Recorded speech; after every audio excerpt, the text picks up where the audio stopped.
Hello అందరికీ! ఆరి work day 5 క్లాస్‌లో double chain stitch ఎలా వేయాలో చూసేద్దాం. ఈ డబుల్ చైన్ స్టిచ్ అనేది మనకు నెక్ పీసెస్ దగ్గరికి అంటే నెక్ చివరన వేస్తాం గదండీ! వాటికి ఉపయోగపడతది. సో, డబుల్ చైన్ అంటే ఏమీ లేదండి. మనం ఫస్ట్ క్లాస్‌లో చైన్ ఎలా వేయాలో నేర్చుకున్నాం గదా! అది. అండ్ నిన్నటి క్లాస్‌లో నేర్చుకున్నాం గదా! రివర్స్ చైన్ అది.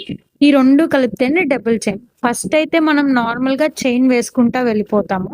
వేసుకునిన తర్వాత మనకొక లెంత్ అనేది రీచ్ అవుతది గదా! ఆ లెంత్ అప్పుడు చిన్న చైన్ సైడ్‌కేసుకొని అంటే చాలా అమ్మడిగా ఉండాలి. వేసుకునిన తర్వాత మళ్ళీ రివర్స్ చైన్ అనేది కిందకి లాస్ట్ వరకు వచ్చేస్తది. ఇదే డబుల్ స్టిచ్ అండి. దీనికి మించి ఇంకేముండదు. మీరు గూడా ట్రై చేయండి. చాలా ఈజీగా ఉంటది. అండ్ గుర్తుపెట్టుకోండి, మనం చైన్ వేసిన తర్వాత అక్కడ చిన్నదిగానే మనం కుట్టు సైడ్‌కి వేసుకుంటే, మళ్ళీ కిందకొచ్చేటప్పుడు గూడా ఫస్ట్ చైన్‌కి దగ్గరగా అతుక్కొని ఉండేటట్టు కింద చైన్ అనేది వేసుకోండి. ఇక్కడ వీడియోలో అయితే నేను జూమ్ చేసే చూపిస్తున్నాను. సో, చూడండి మీకర్థమవుతది. వన్స్ ప్రాక్టీస్ కూడా చేసేయండి. అండ్ ఇప్పుడు దాకా ఎవరైనా ఫాలో అవ్వకపోయినా, లేకపోతే నా ఛానెల్‌లో మిగతా 3 డేస్ వీడియోస్ చూడకపోయినా వెళ్లి చూసేయండి. సో, మీకు సీక్వెన్స్ అనేది ఉంటుంది.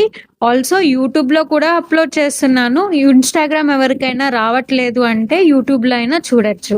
Don't worry. సో, గుర్తుపెట్టుకోండి ఇక్కడ డబుల్ చైన్ స్టిచ్ అప్పుడు గూడా ఫస్ట్ చైన్ వేసేటప్పుడు పిన్ అనేది మనకు ఆపోజిట్ సైడ్‌లో ఉండాలి. అండ్ మనం ఎత్తేటప్పుడు చైన్‌ని దారం చుట్టిన తర్వాత ఎత్తేటప్పుడు పిన్ అనేది మన సైడ్ ఉండాలి.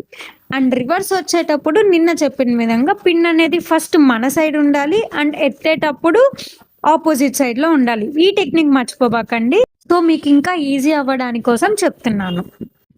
మీ ఫ్రెండ్స్‌కి షేర్ చేయండి, లైక్ చేయండి, ఫాలో చేసేయండి. నెక్స్ట్ వీడియోలో కలుద్దాం.